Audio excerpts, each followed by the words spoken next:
Welcome back to Cards and Comics, guys. Today I have a box of cards I just had shipped to me from COMC. So this is a lot of cards I've been buying and grading through COMC or buying pre-graded. I'll talk about them when I get them out. So let's open it up and see what we got here. COMC has been delivering pretty fast.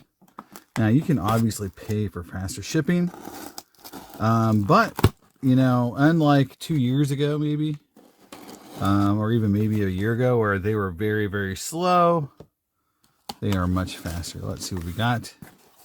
We got the big white box. All right, looks good.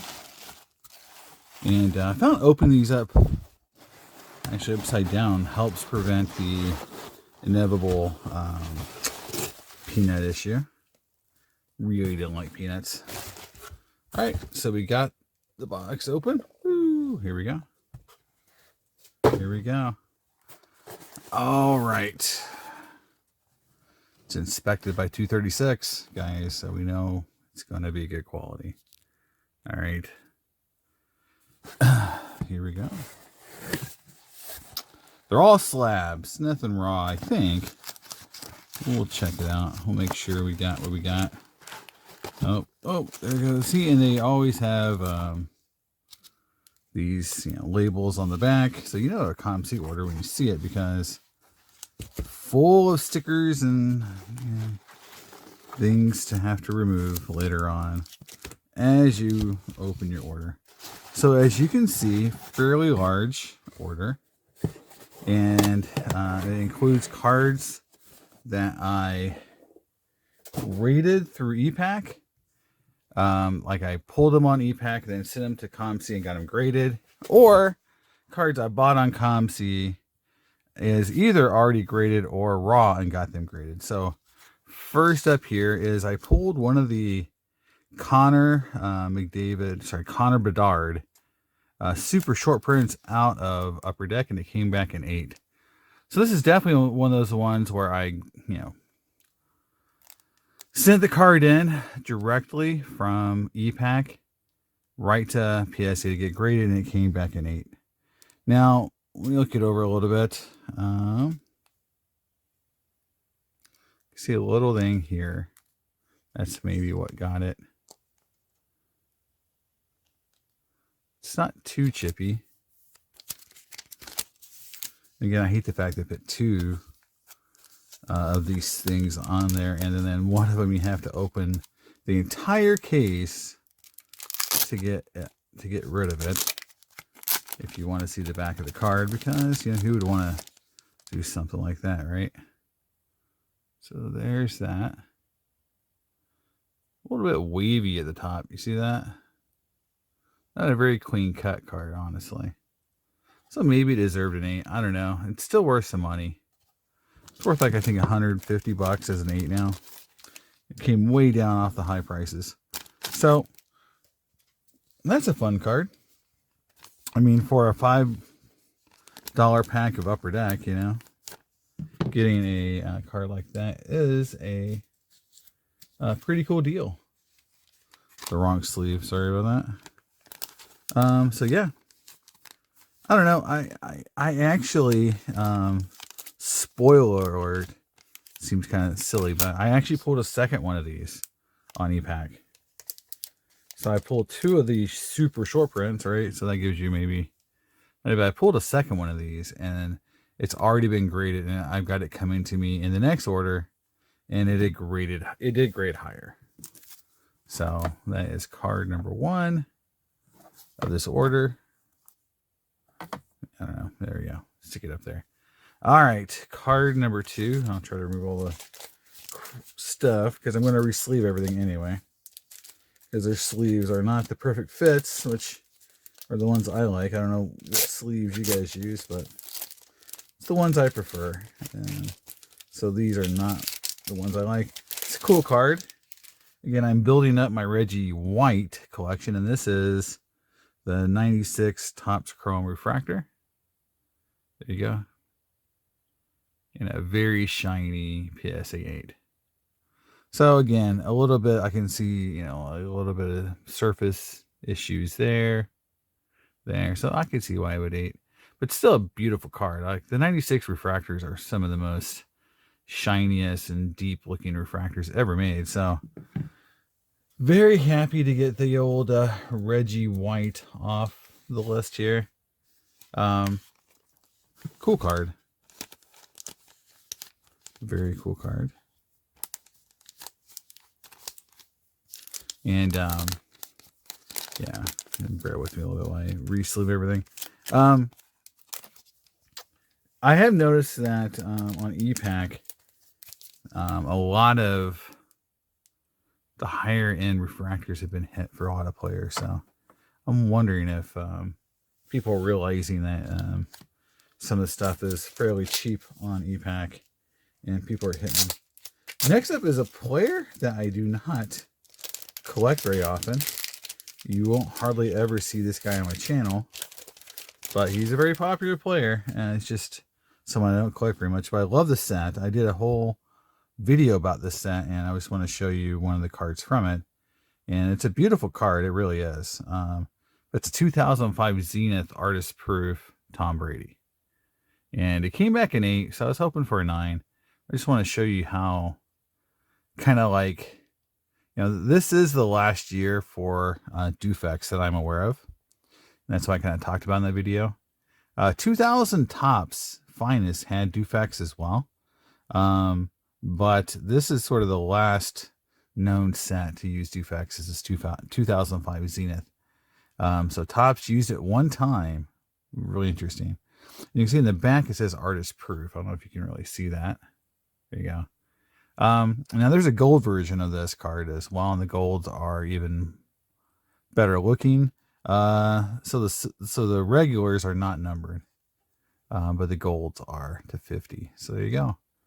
That is the old Tom Brady Artist Proof out of 2005 Zenith, and I just think it's one of the best looking sets that are out there. And I will say this is it's weird. It's a product that you cannot find any wax of. And now it does have, you know, it's 05, so I believe it has the Aaron Rodgers rookie in it, I believe. So maybe that's why, but it is a ghost of a wax box to try to find, which is odd. All right. Next up is a player I speculated on a little bit. And a lot of it was just me getting a lot of his cards from ePack throughout the years, to where I had just a lot of his cards. But this is one I purchased raw on ePack, or on Check Out My Cards, got it graded, and this was definitely a little bit of a loss for me. And I think it has some scratches on the surface, so that's what got it. But it's the O-Pee-Chee Platinum Black. So this was a card that was only available on ePack through their Pack Wars program. And I just think it's a beautiful card, for one thing. And I love that black border. But it's got some scratches. This is definitely a card that if I probably had it in hand, I would have been less likely to send in, due to the scratches and everything on it. And it came back a 7. So not great for me. It's basically worth less than probably a raw version of this card. So, yeah, not fun. But that's the thing, is like, I think it's one of my first real big losers through the whole ePack program. I don't think I've that's probably the worst I've done so far, is this this card here. So I guess if that's the worst I do, then I'm okay. Get in a 7 on a Peachy Platinum card. All right. But definitely one of the cards players I was speculating on. I thought maybe he'd have a big year. I've got a lot of his cards. Young Guns, Silver Young Guns.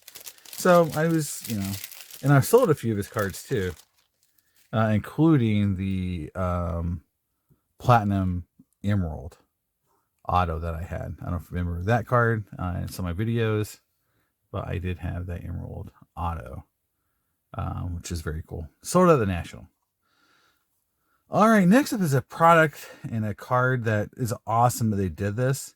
I even forgot they did this, so this is really fun for me to go back and get it because this is the 2005 Upper Deck 1997 Rewind jersey card. So basically, they went back and made a bunch of jersey cards off that original 97 design of players that weren't in that set that should have been. And here is the Frank Thomas. And I bought the card raw and got it graded. So I didn't really care as much about this grade as just the card itself, to have it graded to sit next to my Griffey. So I've got the Griffey. Now I've got a Frank Thomas. It looks very similar. Basically, it's a a nostalgia set, but I love it. I so want to get this full set, but man, they are ghost. Trying to find cards from the set is just tough as it is, let alone the good players. People loved this set when it came out in 05. And it doesn't appear that a lot of people are just willing to just give them up. So either they're at real high buy now prices or they just don't exist. So glad to get the Frank Thomas to sit next to my Griffey. It's just a really cool card. And again, a lot of people don't even know that card exists. I think that's really cool that card actually was made. Because if you think about it, that original 97 set had 3 players, and one of them was, I think Ray Ordonez or something like that. It wasn't a player that ended up being a Hall of Famer. You had Tony Gwynn, Griffey, and then the other guy. All right, here's my other big miss. So this is probably my biggest miss of all the EPAC stuff I've done, because this one is just and it's a card that when you see it, you're probably like, you won't even really understand why. It is what it is. Oh, okay. Well, no, I'm sorry. Getting ahead of myself. This is actually a pretty cool card. There is going to be a disappointing card coming up of a very similar card. But here we go. This is a really nice card. This is a 1999 Bowman Spec Mirror Image Atomic Refractor. Frank Thomas. And this has got Nick Johnson on it. And then this is, Nick Johnson on the back. So Frank Thomas and Nick Johnson. The Frank Thomas is obviously the draw here. Really cool. I really like how they did it this year. They're really shiny on these mirror cards, and they're not worth a ton. The 99s aren't worth a ton. Like, they didn't do the inverted images like they did in 97 and 96, I believe. So again, and then in 98 they did that, the version that had the die cut and the short print. So it's like, this is kind of like the one that's kind of not as cool as the rest of them, but that means the prices aren't that high, and it's a really pretty card. And I got it graded myself. So this is a card that again was graded sight unseen through EPAC, and so that one did work out. That I can live with a 9 on an atomic refractor from the 90s. So this one worked out in my favor. So good on you on this one. It's fun to it's just kind of fun with, I like the ability to, get cards on EPAC or through, COMC and just grade a few at a time, get a few cool cards like this and get it graded and build the collection slowly. Because if you look at it, I'm getting Frank Thomas cards, Reggie White. So I'm, you'll see a majority of the cards, even though I do speculate, once in a while, a lot of them are PC cards. All right, another PC card. This is a cool card, and even though it's not going to be super flashy when you see it, it is numbered and pretty rare. It's just one of those cards that people sleep on, because there's a version of this card in the Chrome version that's really a lot more short print, even though this is out of 50. But it's the 1998 Bowman 50th anniversary Reggie White PSA 8. So I bought it raw and got it graded. You can see the Bowman 50th anniversary on it. But the cool thing about this card, it's got two cool things. One is it's numbered. It's numbered out of 50. But this one is numbered 50 out of 50. I think that's pretty cool. I mean, I know I'm not a big believer in that numbering of cards, should make cards worth just tons more. But I do think having the first card or the 50th card or his, jersey number makes the card a little bit cooler than just a regular non meaningful number. We're humans. We assign meaning to numbers. That's what we do. And the last card, the first card, is number, playing number. All those will have some significance. And him being 92, he wouldn't have his playing number in the set anyway. There you go. The Bowman anniversary, 50th anniversary, numbered out of 50. Reggie White, PSA 8. And again, I got this one raw and got it graded. So it's a great card. And again, I love that it's 50 out of 50. So, all right. So next up. All right. Here is a 90s insert that I really love. And the set's pretty tough. So I think the grade on this card was pretty much what I expected. Given what PSA, how grading's kind of gone in the recent last, at least a little bit year and a half. This is a 1996 Ultra Thunderclap, and it came back at PSA 8, and it's Frank Thomas. I love that purple with the Frank. The one thing I will say is that a lot of the PSA holders recently have been a little bit like, I won't say blurry, but I'm shining this one up a little bit. But like, you can see like where they were. I don't know if they're running through a machine, but it's leaving a little bit of a mark on them. So I just, not a fan of that kind of thing. I know some people are sending their cards back to get reholdered because of it. It's definitely noticeable on a few cards. But this card is cool, man. I love the purple, and it's a really nice early insert set. They're not numbered. Here's the back. You can kind of see that little bit of weird shininess there. So I don't know. It is, I guess it is what it is, but you would think that they would have this all figured out by now. There you go. Thunderclap, Frank Thomas, PSA 8. Again, obviously if it 9 or 10, it'd be worth more, but it's just not that. It's just, that's a tough insert set. And like I said, that's sort of what I expected. A 9 would have been nice, but I was kind of expecting an 8 on a card like that, with all the, surface issues and shipping that could happen. So I'm okay with that one. Next up, this is a really tough card. This is probably the rarest card in this whole order, and you may not even recognize what it is when I show it to you. And it is one of the few Griffies I have in this whole order, but it is something that is pretty rare. And hopefully some of the folks on here will recognize it immediately. Here you go. It's 1996 Stadium Club Extreme Player Gold. So let's look at the card first, and you can see it is got some shiny gold right here. Kind of reflective gold, and it's right here, and it's gold. Now, for people who remember in 96, they had this whole contest, and if you won the contest, which you had to get these redemption cards and send them in, and then you got the winners got these sets, and there was a silver and a gold version, and the gold version looks very similar to the 99 top stars and steel domed hollow golds.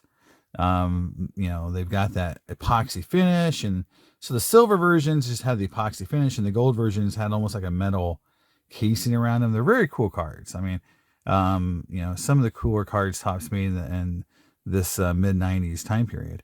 So that's cool. But this is the redemption card that you would have to have gotten to get the gold version. So this is the gold. There's a silver and a bronze version. And you can tell it's the redemption card. It's got the whole, fill it out and send it in. So a lot of people sent these in because Griffey was a winner in 96. I looked on the pop count. There's only 6 of these ever been graded by PSA of the golds. 6 total.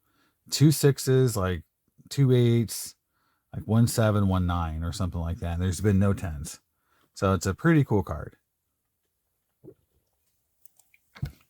So I'm not sure, if someone were to want to sell, if I was wanting to sell this card, it's one of those true weird Griffey cards that how do you kind of price it? I know it's a 6, but there's only been 6 graded. You know, or what was it? Yeah, like, yeah, something like that. Yeah, 6 graded total. It was 6 graded. Yeah, it was like, yeah, again, 2 6s, like 1 7, 2 8s, and 1 9 or something like that. Yeah, it's a low pop. And it's a cool looking card. And I saw it on there and I knew based on how it looked, you know, with some chipping on it, it would grade. I was hoping maybe a 7 or 8, but it came back a 6. So it's still pretty rare. I'm just glad to have a card like this. It reminds me a lot of the MVP promotion cards from 1999, which, so, you know, this is something Topps did back in the 90s. But these look a little cooler because the MVP promotions just were stamped MVP. This has like some other stuff. It's got that gold hollow stamp. It's got gold hollow here. This is different. So they made the card look cooler. So I could see why you'd want both the winner card and this card too. So there you go. Pretty rare Griffey, even though it may not be worth a ton. It's, you know, a pretty low pop. All right. Moving on. Now I pulled one of these cards in a recent box break. Did not get this exact card. And again, this is it's still from 98. So I did pull a 98 version of this card. But this is the Epic's Emerald Moment out of Rookies and Rookie Traded All-Star Epic. So I think the way this works is these were from a different set as the original. I don't think the print run's quite the same. Because remember me saying that the Emerald Moments were supposed to be out of like 30 based on print runs. I'm not sure that these were quite that same because I see a lot more of these for sale. So I don't think the print runs were the same on these. Still a cool card. And again, I got it graded and it came back a 9. So that was cool. Come back a 9. So these are tough cards, man. They've got black on them. They got borderless foil. I mean, you could have all kinds of issues with this card. And they're just really nice looking cards. I mean, tons of stuff going on in the background of that card. It's just a really nice looking, 90s card. So pretty excited to get that one. Even though it's not, I don't think it's the super rare one that everyone's looking for. It's still a cool card. And they weren't easy to pull. I mean, you can go back and look at the pull rates. I think these were like 1 in 70 something, or, you know, like, so to hit a certain player took a lot of boxes. So,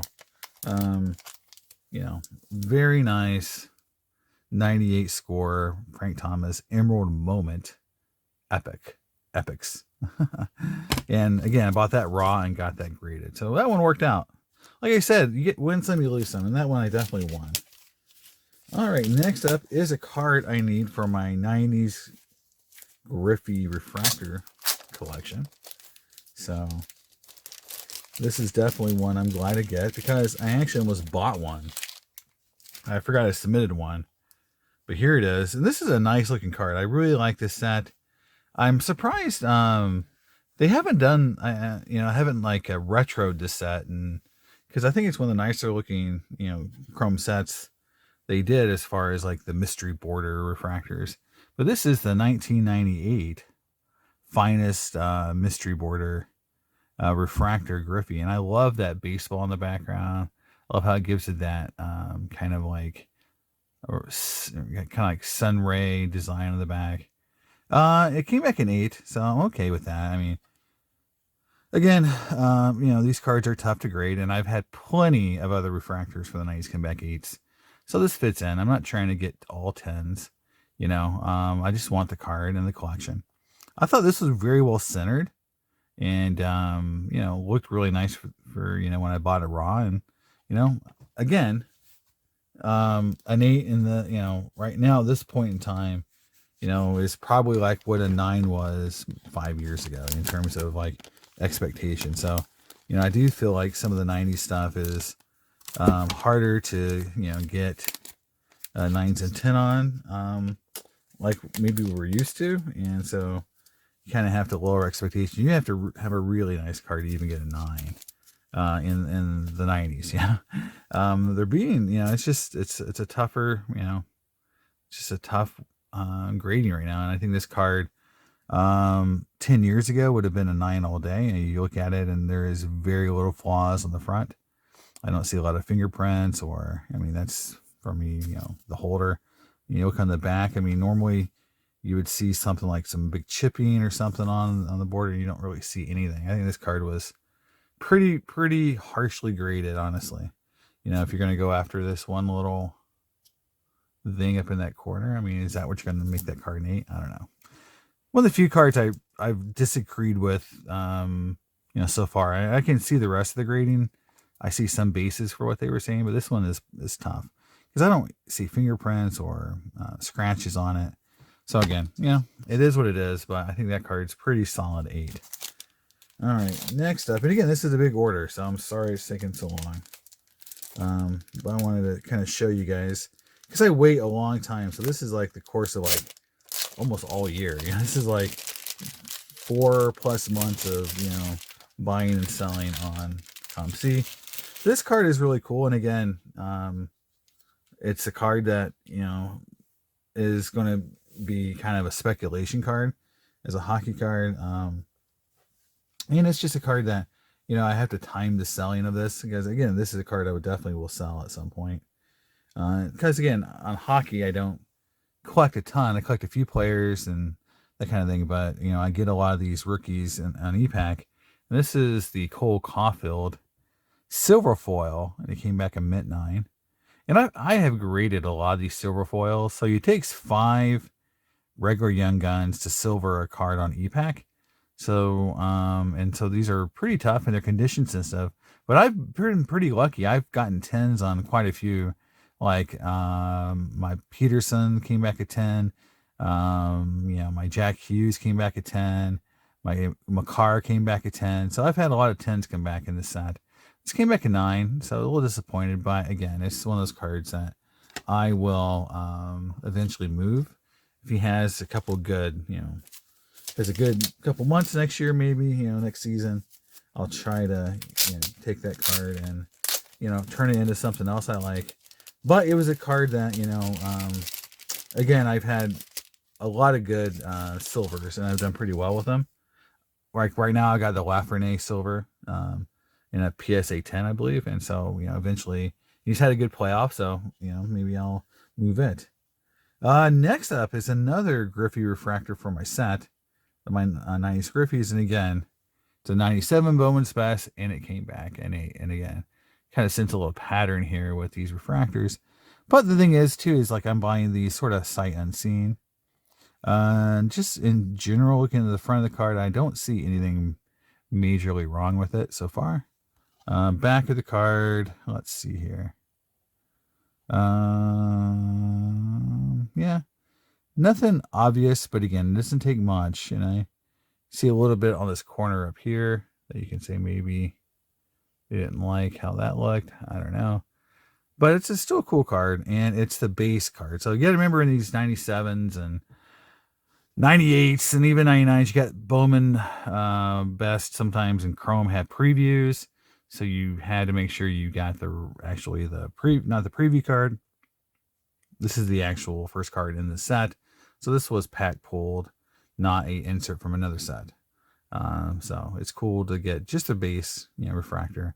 I have the international. So it's like, I'm slowly building. I've got over 50% of all the 90s Griffey refractors now, and I'm building that set slowly. So I forget how many cards are in it. I've said it before. Might have to go back and look, but I'm up to 50. I think there's 170 or something like that. I don't know. I have to look at it. My spreadsheet. But this order here put me over 50% of the way there. So there you go. And again, it's a beautiful 8. And again, I don't need everything to be a 10. So I bought that raw pretty cheap, graded it, and now it's in the set. And I graded it myself. This card is actually really cool. Pretty stoked to get this. Because this did grade really well, and it's a pretty tough little insert. And it's a Frank Thomas home from the Pinnacle 97 Pinnacle home and away set. This is the home jersey, and this came back a 10. So I did a video a couple months ago where I went on ePack and I took like a certain amount of money I got from selling cards on ePack and bought some cards. And one of them was this card right here. So I did a video. I bought this card on ePack raw, sent it into PSA, and it came back a 10. And this card is pretty tough. With all the die cuts on it and everything going on with it, it's one, there's the back. I'm pretty stoked that this came back a 10. So I would love to get the away 10. That would be a really cool pair. And then obviously the Griffies as well. But this is my first, I think, pretty cool 10 on in this, in this order. So I'm pretty pretty happy to get that on an insert that you don't see that often. Honestly, like you do not see that insert. I believe Home and Away were maybe in like magazine packs or jumbo packs. So it was like one of those inserts that you didn't get in the base, from what I remember. It makes them a little bit harder to find in today's market. But yeah, that's cool to get the home PSA 10 Frank Thomas out of 97 Pinnacle. There you go. So that's probably my best grade so far. Next up is a Jeter. And this one was one that I was a little disappointed in, honestly. Because I could have bought this card from another dealer, but I knew I had one getting graded. And I wish I would have just bought the one, because this came back as 7, and it's from the 99 Finest team set. So there is gold, red, and blue. So the blues are numbered out of, I want to say, 150. Yep. Out of 150. The reds are numbered out of 50, I think. And then the blues are numbered out of 25. Something like that. Maybe it's 150, 100, and 25. I don't know. The golds are pretty rare. They're out of 25. That's all. I remember that. The blues are the easiest to get. So here is the blue Jeter, and it's a beautiful card. Now, this is one does have its little peel thing on it. So this might be another instance where I just go and peel it and then resubmit it for grading. Because if you remember, I did the same thing on my Frank Thomas card that came back, the man that came back a 6, and I peeled it and it came back an SGC 9.5.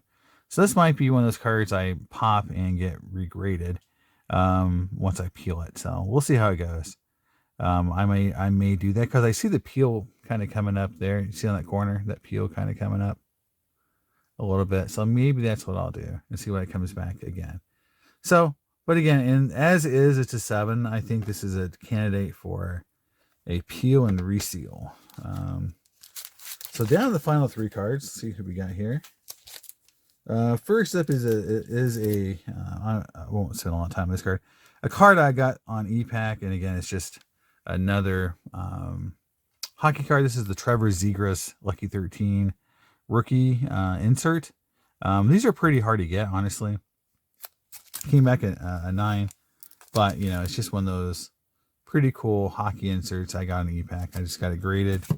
Next up is another cool hockey insert. And then this one's I think even nicer. It reminds me, again, I'm a big fan of the 2021 Ultra set because they brought back a ton of old school inserts to hockey. And so I was pretty stoked about it. Just like, Metal Universe is bringing back a lot of old school inserts. I thought this one looked really nice. And it's called Meteor Shower, and it's Wayne Gretzky, and it is a 9. And you can see in the background, you can see the Wayne Gretzky, but if you do it a certain way, it looks like, like static pattern, or, I guess a meteor shower. A really cool insert. Just hard to pull as well. These were tough to pull, and it came back a 9. So, I don't know if these modern type inserts will take off, or in 30 years we'll be collecting these like we do 90s inserts, but it's a really cool looking card. And I'm slowly putting together these kind of sets on ePack, and trying to get the McDavids and some of the modern players as well. But I thought this was just a cool card to get. And then the last card is another Reggie White card. Probably the nicest Reggie White card in the whole, even though I had some pretty cool ones. This one is by far, I think, the one that people recognize as being the nicest. And This one was already graded, so I did not grade this one myself. I just bought it, but it's a great card, and it is the 96 Select Certified Mirror Blue Reggie White. Clean off the front there. It's got something on the front of the holder. Let me try to get that off. It just bugs me to show cards off, and there's like it looks like someone had a sticker on the front. So some residual. All right, looks like I've got that pretty well wiped off. All right, and but yeah, here we go. There you go. It's it's an iconic set. And I know the football set isn't as expensive as a baseball set, but this guy was one of the best players. And I think blues were 60, something like that. I think reds were 45, golds were 30 or something. So the blues are still pretty darn rare. So there you go. The Mirror Blue Reggie White. So that is all the cards that I have in this order. It's a lot of cards. Some of them were E-Pack. Some of them were just COMC cards. This card is one of the few cards that I just bought already graded on COMC. A lot of them were graded by me. And I think if you look at the cards I have in here, you could say like, how many oopses. I think this is a card that just has that peel issue. So I'm not really worried about it. This is definitely a winner. These cards are kind of as what it is, like I didn't grade this card, so I'll put it over here. But that card is definitely a winner. This card is just what it is. This card is what it is. It is what it is. I think that's a winner. It's kind of a push. I think that it didn't really matter where it graded, so I kind of throw it over here. This was, again, it is what it is. I think this was a kind of a winner. This, it is what it is. This is definitely on the loser side. It's probably on the loser side in terms of what I was hoping for. Kind of a push. So, for the most part, on the winner side, I had, 3 cards I thought graded a little bit better, or, what I was hoping for. These 9s for the 90s are tough.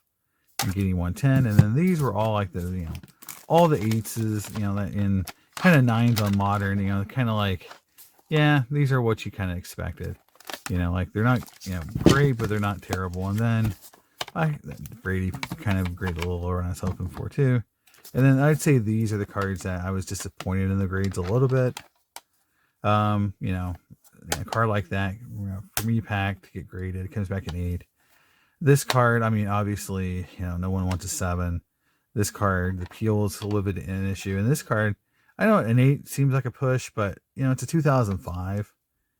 So you really need a card like this to be an 8 to have any extra value for the grading. So there it is, guys. It's a really eclectic and cool mail day for me from Ecom. I think the coolest card was these cards here. Honestly, for me, these are 2 of the cooler cards because again, that is one of the cooler, insert sets of all time. And then this card is just a ghost. So that's my 2 favorites, but that card right there is pretty cool too. There's a lot of just fun cards in here. So pretty fun, pretty cool mail day. Let me know what your favorite cards were in the comments, and I'll see you next time in Cards and Comics. Bye.